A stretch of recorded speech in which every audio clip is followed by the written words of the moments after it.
Selamat pagi semuanya. Sebelumnya, perkenalkan nama saya Monika Monaratuli Sukinja. Nama saya Lisa Aritona. Nama saya Putri Asana Shihombi. Kami dari kelompok 6 kelas 12C1 SMA Negeri 1 Tambusai. Nah, di sini kami akan membuat video pembelajaran mengenai SKL atau sifat koligatif larutan beserta contoh praktek kimianya. Selamat menyaksikan. Sifat koligatif larutan. Jadi, sifat koligatif larutan merupakan sifat yang tidak tergantung pada jenis zat terlarut, tetapi ia bergantung pada jumlah partikel yang terbentuk dalam larutan. Jadi, larutan adalah gabungan dari zat terlarut dan pelarut. Jadi, sifat koligatif larutan ini dasarnya adalah dari molalitas. Molalitas itu biasanya dilambangkan dengan M dan satuannya juga M. Jadi molalitas adalah jumlah mol zat terlarut dalam tiap kilogram atau 1000 gram pelarutnya. Tapi ini berbeda ya dengan molaritas. Kalau molaritas itu sudah kita pelajari di kelas 10. Kalau molaritas itu adalah M sama dengan mol per V. Jadi rumus dari molalitas ini adalah NT sama dengan 1000 per GP. Jadi ini kalau dipecah, NT ini memiliki rumus GT sama per MR dikali 1000 per GP. Jadi ini adalah rumus molalitas. Lanjut yang kedua ada fraksi mol. Fraksi mol ini dilambangkan dengan X. Fraksi mol itu adalah jumlah mol terlarut atau pelarut dalam mol larutannya. Jadi fraksi mol ini memiliki dua rumus, yaitu rumus XT dan rumus XP. Jadi rumus XT itu sama dengan NT per NT ditambah NP. Sedangkan rumus XP itu adalah NP per NT ditambah NP. Jadi XT itu kalau ditambah dengan XP hasilnya adalah 1. Dan kalau ingin mencari NT itu bisa dicari dengan GT per MR. Dan kalau ingin mencari NP itu bisa dicari dengan NP sama dengan GP per MR. Jadi XT ini adalah fraksi mol terlarut, sedangkan XP adalah fraksi mol pelarut. Jadi, sifat koligatif larutan itu terbagi menjadi 4 macam. Yang ini tadi bukan sifat koligatif larutan. Jadi, sifat koligatif larutan yang pertama itu adalah penurunan titik beku, atau yang disimbolkan dengan delta TF. Jadi, delta TF ini memiliki rumus yaitu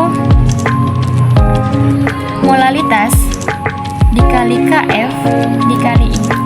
Jadi KF ini merupakan tetapan titik beku molar pelarutnya. Sedangkan ini merupakan faktor Van Hoff. Itu memiliki rumus I sama dengan 1 ditambah N kurang 1 dikali derajat ionisasi. Jadi untuk mencari titik beku larutan itu bisa menggunakan rumus sama dengan TF0 dikurang delta TF. Jadi TF0 ini merupakan titik beku pelarut. Jika itu air, TF0 nya itu merupakan 0 derajat Celcius. Contoh dari penurunan titik beku ini adalah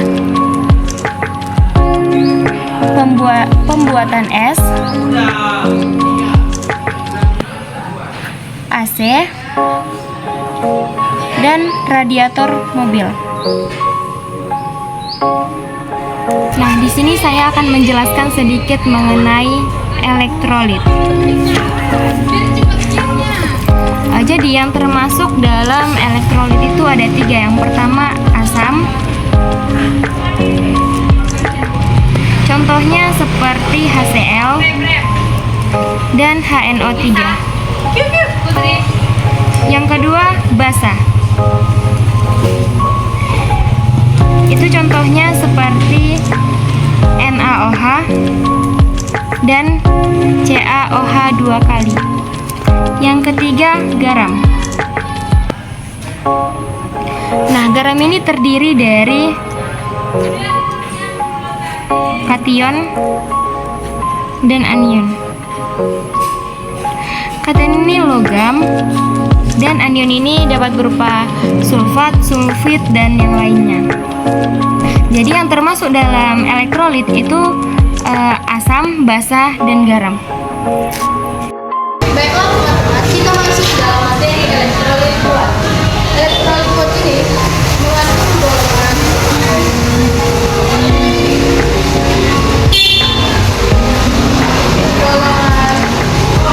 satu A, dua A, dan golongan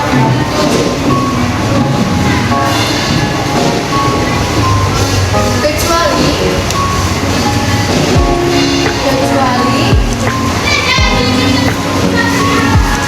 B, FG, dan F. Misalnya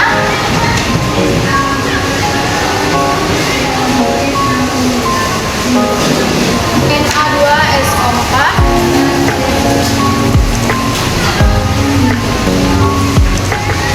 Na2SO4 ini termasuk dalam golongan 1A.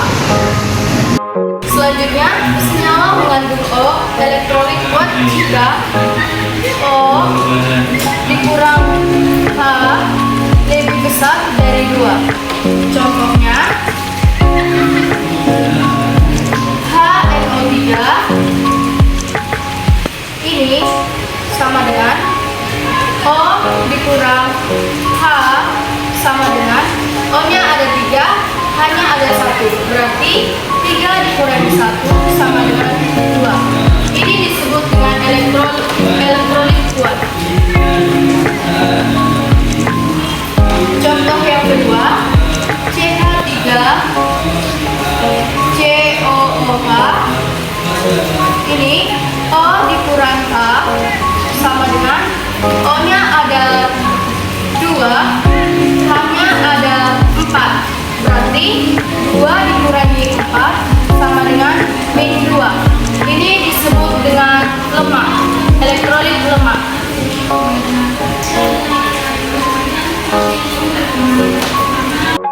Kita lanjutkan yang kedua, kenaikan titik didih atau delta TB dengan rumus delta TB sama dengan M dikali KB dikali I. Tadi I-nya sudah diketahui, maka kita mencari rumus TB sama dengan TB0 ditambah delta TB. TB0 ini karena dia kenaikan maka dia ditambah dengan delta TB. TB0 yaitu titik didih pelarut dengan jika pelarutnya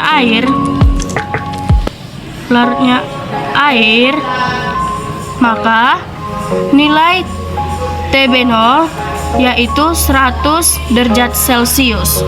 Contoh kenaikan titik didih dalam kehidupan sehari-hari yaitu air mendidih atau masak. Yang kedua, destilasi atau penyulingan. Oke. Selanjutnya saya akan membahas sifat koligatif larutan yang ketiga. Jadi sifat koligatif larutan yang ketiga yaitu tekanan uap jenuh. Dapat disimbolkan yaitu P. Nah, rumus mencari tekanan uap jenuh P sama dengan XP dikali dengan P0. Nah, jadi XP ini adalah fraksi mol pelarut.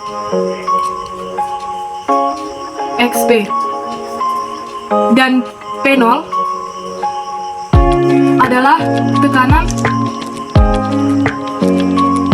uap jenuh pelarutnya.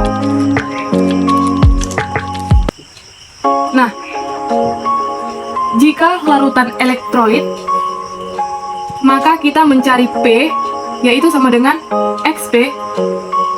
Kita ubah menjadi NP per NP ditambah NT dikali dengan I dikali dengan P0. I dalam bilangan selalu akan mengikuti NT-nya, yaitu mol terlarut. Maka kita kalikan NP tambah NT dikali dengan I. Nah, jadi NP di sini adalah mol pelarut dan NT adalah mol terlarut. Dalam tekanan uap jenuh ada juga kita akan membahas delta P, yang dimana delta P adalah penurunan tekanan uap jenuh. Rumus mencari delta P adalah XT dikali dengan P0 dikali dengan I. Nah, tadi di sini XP adalah fraksi mol pelarut dan di sini XT adalah fraksi mol terlarut. Seperti yang di atas, jika termasuk larutan elektrolit, maka untuk mencari nilai delta P, XT kita ubah menjadi NT dikali I per NP ditambah NT dikali I dikali P0 dikali ya. Seperti yang telah saya katakan, dalam bilangan I selalu mengikuti NT. Maka NT dikali I per NP ditambah NT dikali I. Sudah saya jelaskan bahwa NP mol pelarut dan NT mol terlarut. Nah, ini jika larutan elektrolit. Nah, bagaimana jika larutannya non elektrolit? Maka di dalam non elektrolit I berjumlah 1, maka tidak perlu kita tulis. Nah, saya akan memberikan contoh mengenai tentang tekanan uap jenuh. Ada 2 contoh. Yang pertama adalah destilasi peningkatan, yaitu, nah selanjutnya saya akan menjelaskan sifat koligatif larutan yang keempat, yaitu tekanan osmosis dapat dilambangkan, lambangnya yaitu P. Untuk mencari rumus tekanan osmosis, rumusnya adalah P sama dengan M kali R kali T dikali I.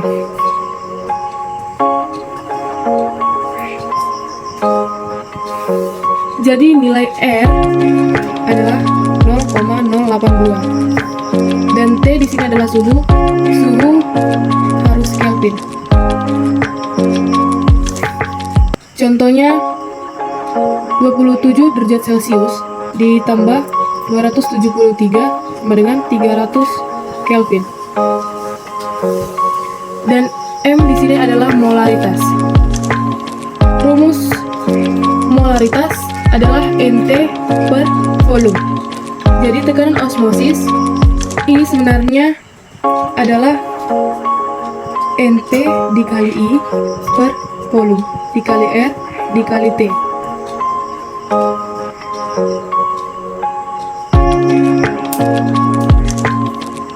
Volume satuannya adalah liter dan mol satuannya gram per mr. Dalam tekanan osmosis akan kita jumpai istilahnya yaitu Nah, untuk mencari delta F-nya, kita dapat menggunakan rumus N dikali KF dikali I.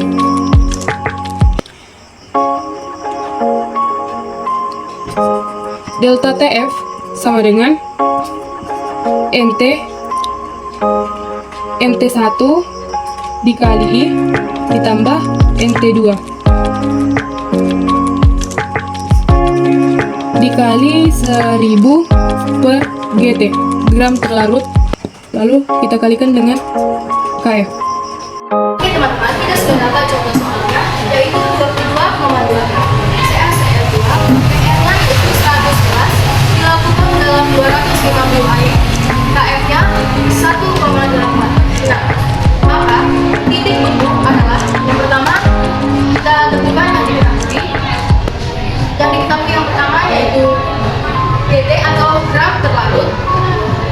GT-nya yaitu 22,2 dan GP atau gram pelarut yaitu 250.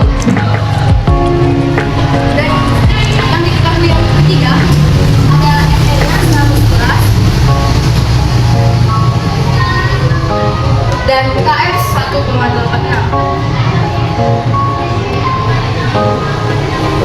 Nah, yang ditanya titik bukunya.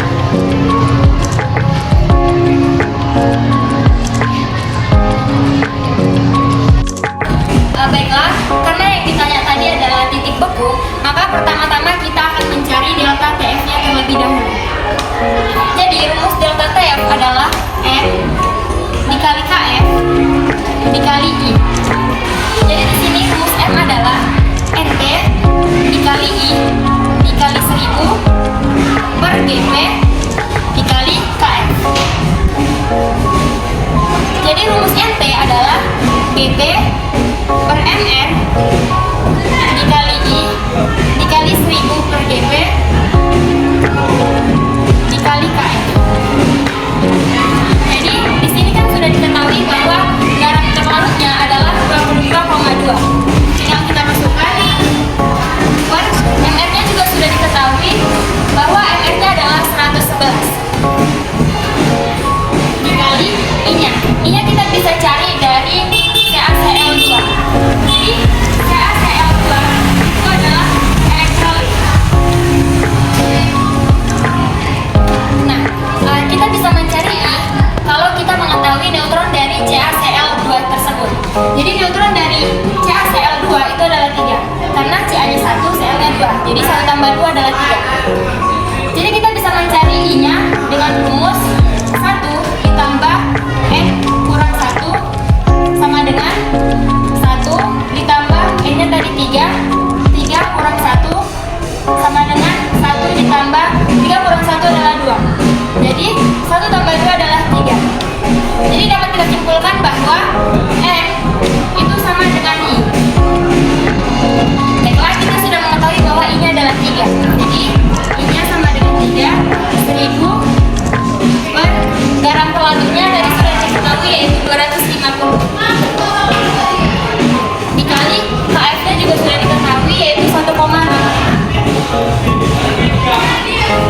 Jadi 22,2 dibagi 111 itu adalah 0,2 kali 3 dikali 1000 per 250 adalah 4 dikali 1,86. Jadi selanjutnya kita akan mengkalikan 0,2 dikali 3 yaitu sama dengan 0,6 dikali 4 dikali 1,86. Lalu kita akan mengkalikan 0,6 dikali 4 yaitu 2,4 dikali 1,86. Jadi nilai delta TF sama dengan 4,464. Nah, dari soal ditanya di sini yaitu titik beku. Untuk mencari nilai titik beku, rumusnya yaitu TF sama dengan TF0 dikurang delta TF. TF sama dengan, nah sudah kita ketahui bahwa jika titik beku pelarut apabila dicampur dengan air maka nilainya 0 derajat Celcius. Maka hasilnya yaitu 0 kurang. Nah sudah kita ketahui nilai delta TF yaitu 4,46. Jadi nilai titik beku yaitu TF sama dengan min 4,464. Contoh praktik kimia materi, sifat koligatif larutan.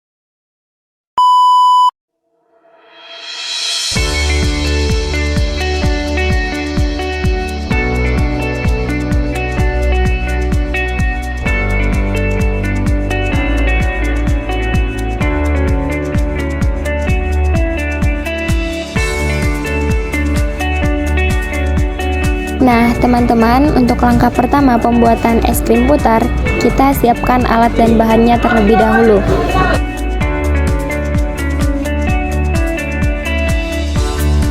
Untuk langkah kedua, masukkan bubuk Milo 2 saset ke dalam wadah atau kaleng yang sudah disiapkan.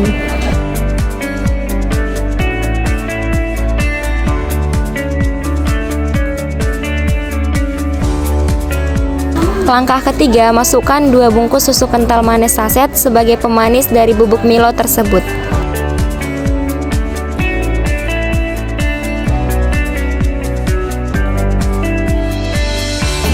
Langkah keempat, masukkan air mineral ke dalam kaleng.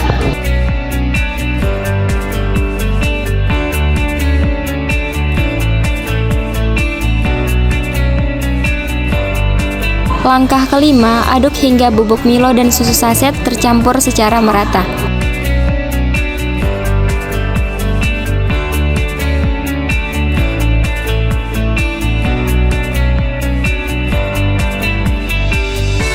Langkah keenam, pecahkan es batu lalu masukkan ke dalam baskom dengan kaleng berisi adonan di tengahnya.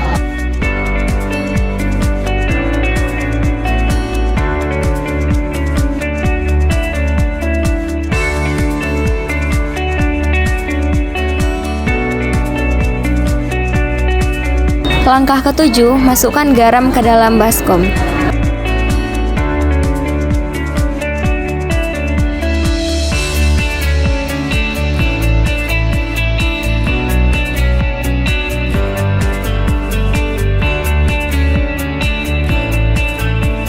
Langkah ke-8, lakukan guncangan dengan memutar kaleng dengan tangan.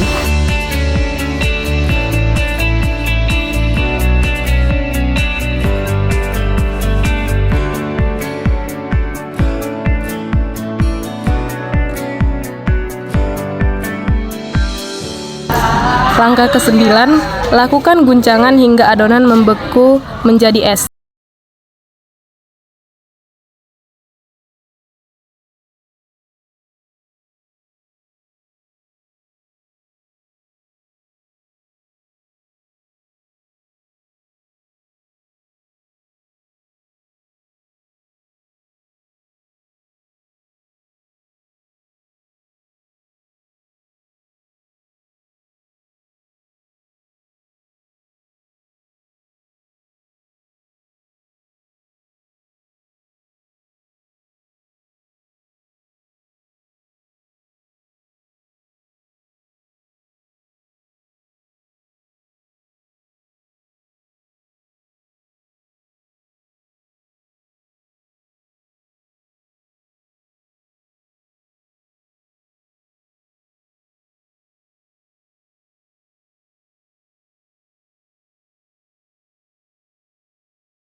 Baiklah, sekian video pembelajaran yang kami buat mengenai sifat koligatif larutan.